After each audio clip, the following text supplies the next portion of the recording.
Sejam todos bem-vindos aqui no Paddock para mais uma conversa sobre automobilismo. Hoje o papo é sobre os conceitos básicos dos carros de corrida.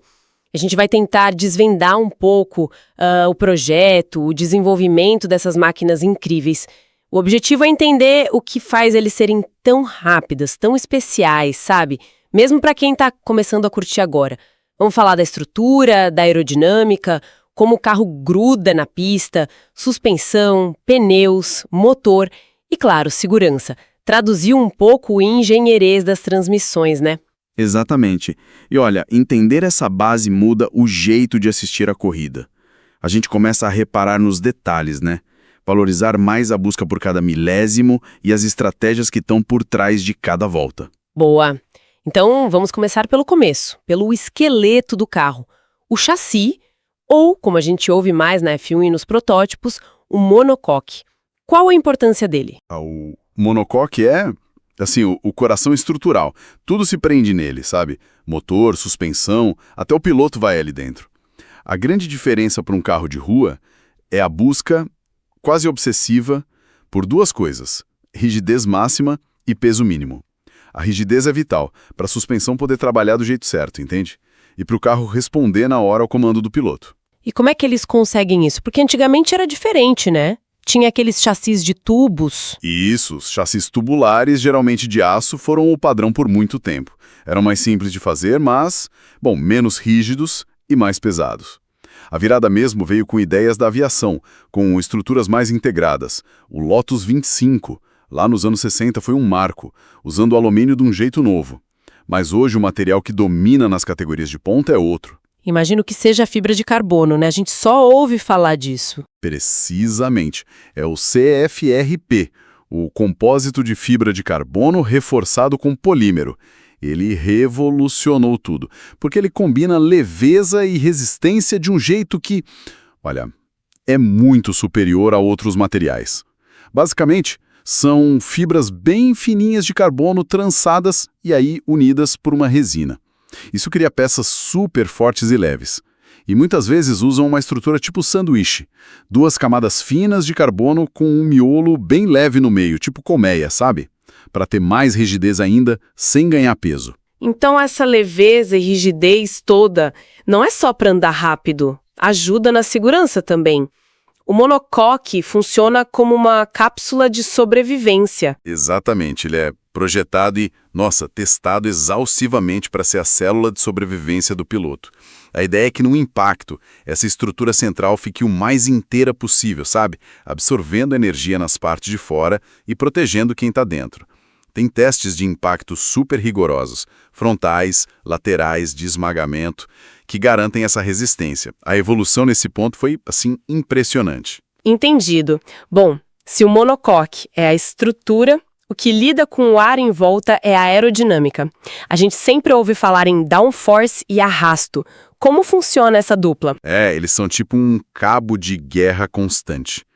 O downforce é a força que o ar faz empurrando o carro para baixo. Mais downforce significa mais aderência para os pneus.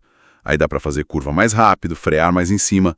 É como se o carro ficasse mais pesado, mas só por causa do ar. Já o arrasto, o drag, é a resistência do ar. Quanto maior o arrasto, menor a velocidade máxima na reta. Freia o carro, né? Ah, então é uma briga. Tem que gerar pressão para baixo, mas sem criar muito freio aerodinâmico na reta, é isso? Exatamente. O desafio da engenharia é esse. Conseguir o máximo de downforce com o mínimo de arrasto. E esse equilíbrio ideal muda para cada pista. Pega a Mônaco, por exemplo, toda travada. Lá você quer todo o downforce do mundo.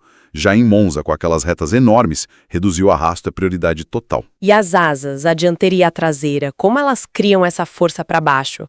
É que nem a asa de avião, só que invertida. A analogia é perfeita, isso mesmo.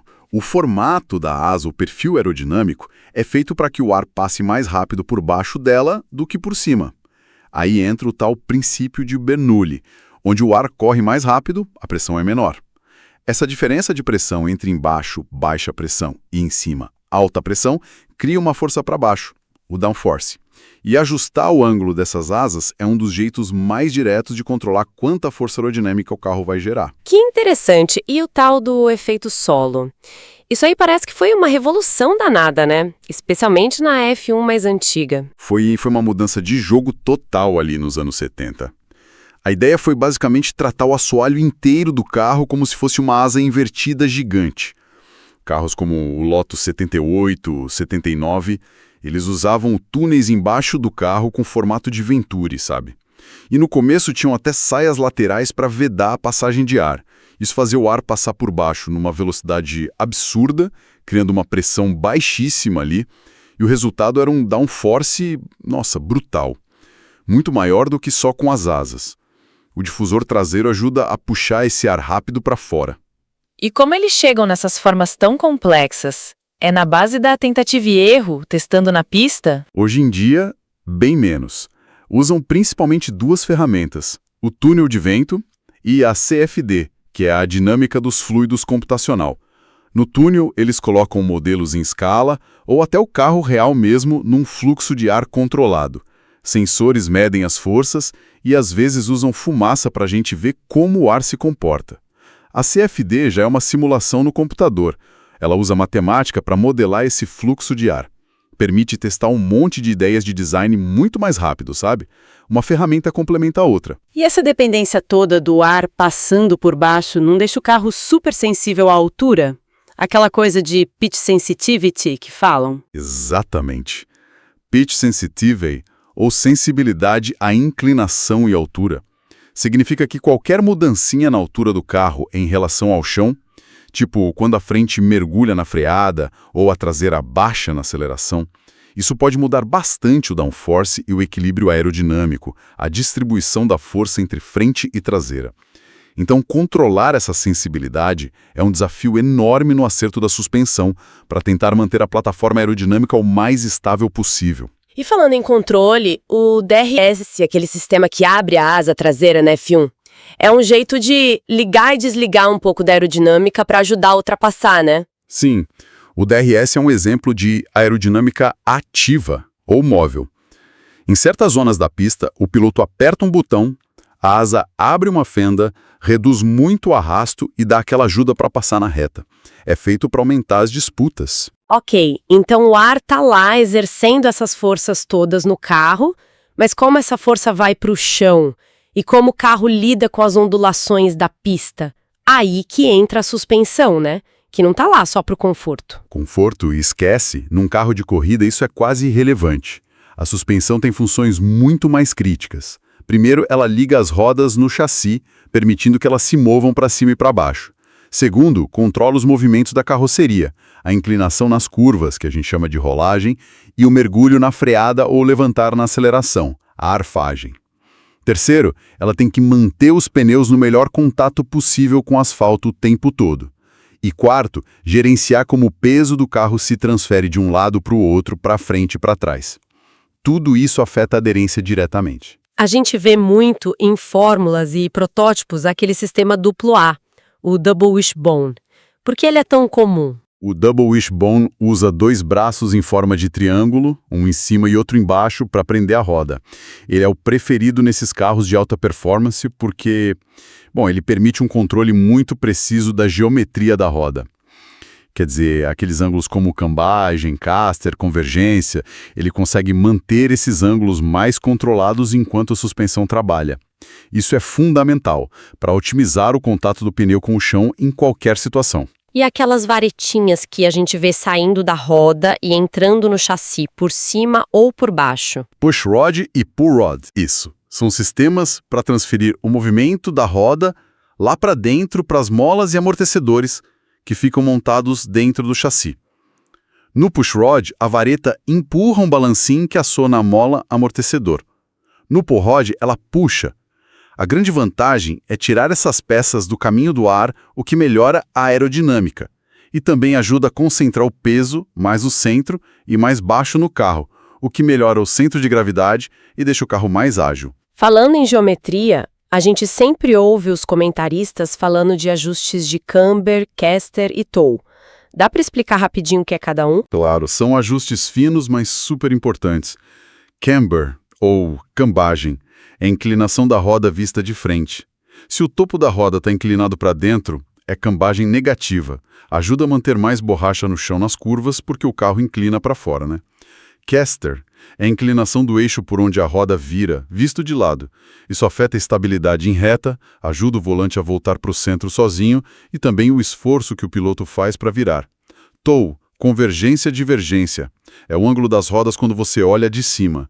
Toe-in, ou convergência, é quando as frentes das rodas apontam um pouco para dentro. Toe-out, ou divergência, é o contrário. Isso mexe bastante na resposta inicial da direção e também no desgaste dos pneus.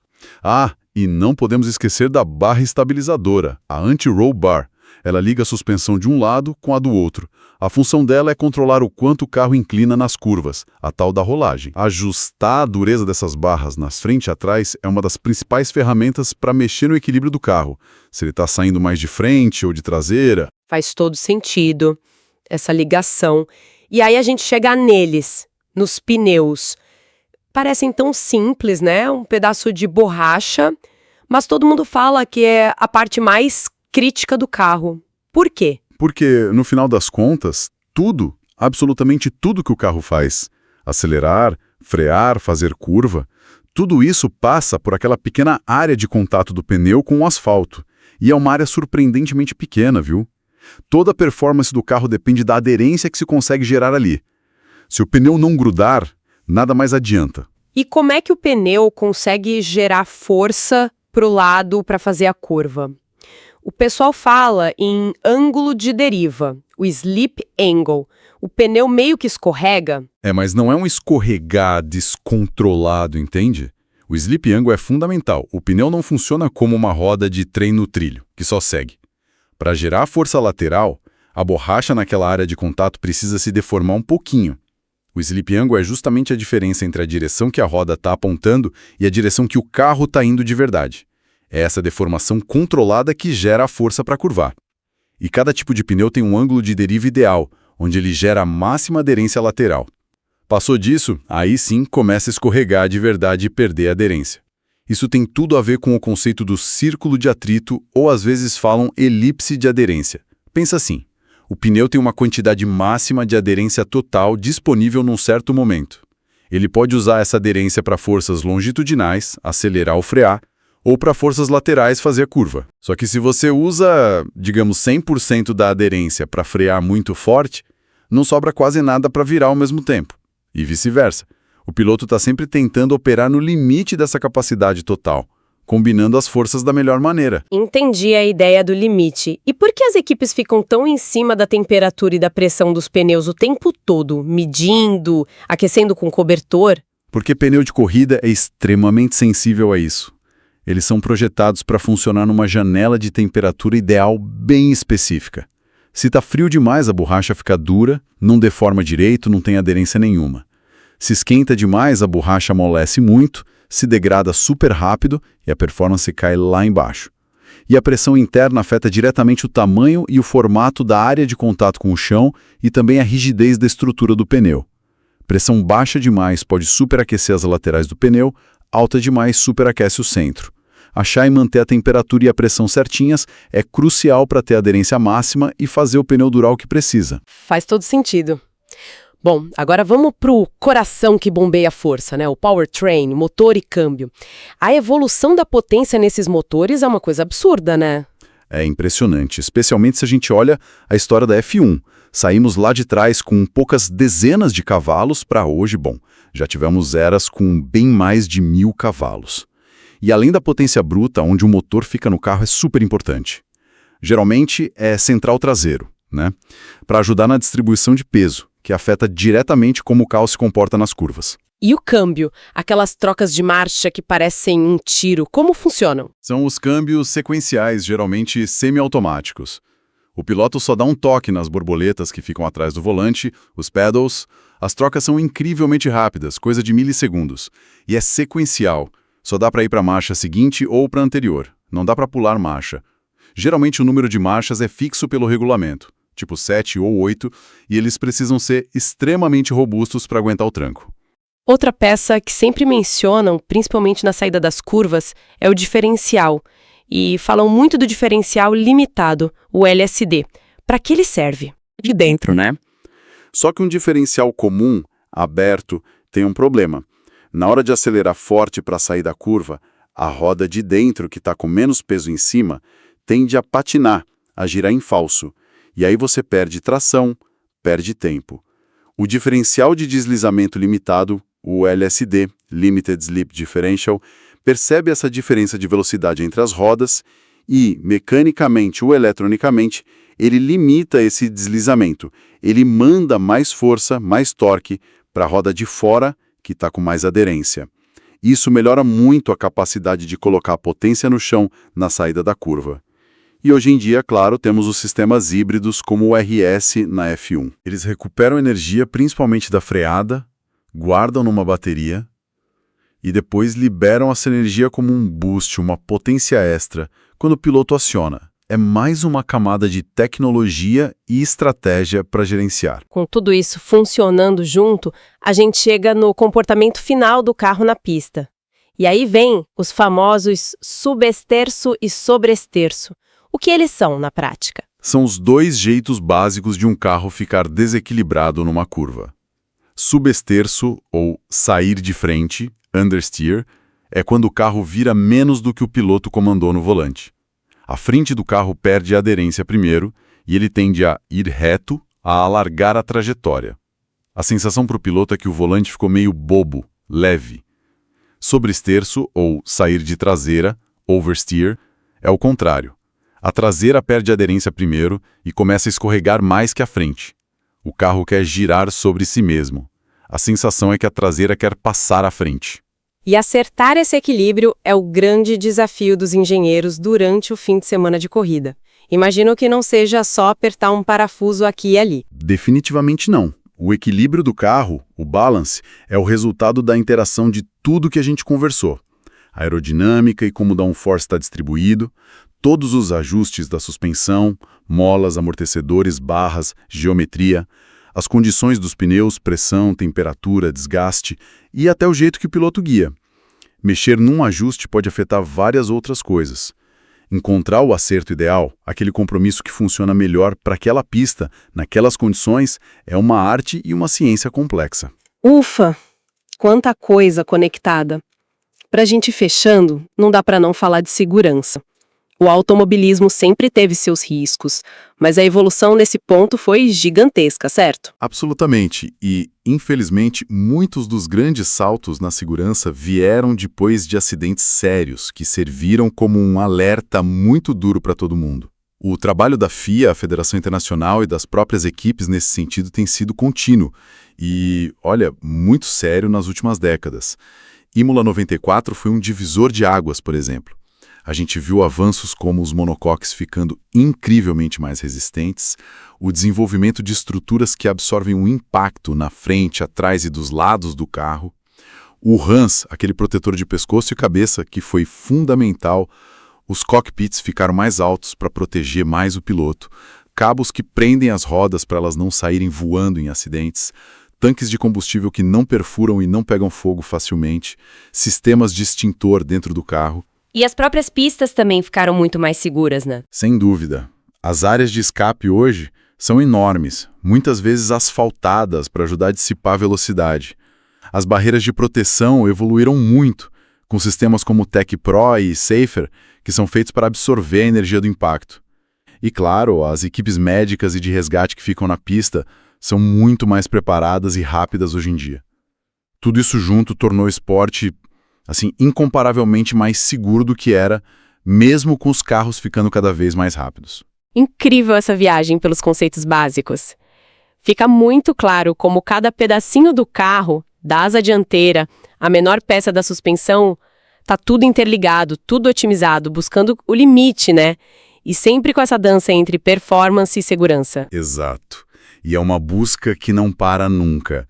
Aquele último décimo, aquele milésimo de segundo, ele está sendo caçado o tempo todo pela engenharia, pelos novos materiais, pela melhor compreensão da física. É uma corrida tecnológica que acontece fora da pista também. E para deixar uma pulguinha atrás da orelha para o pessoal que nos ouve, com as simulações ficando cada vez mais poderosas, inteligência artificial começando a aparecer no desenvolvimento, será que no futuro o design de um carro de corrida vai ser totalmente ditado por algoritmos?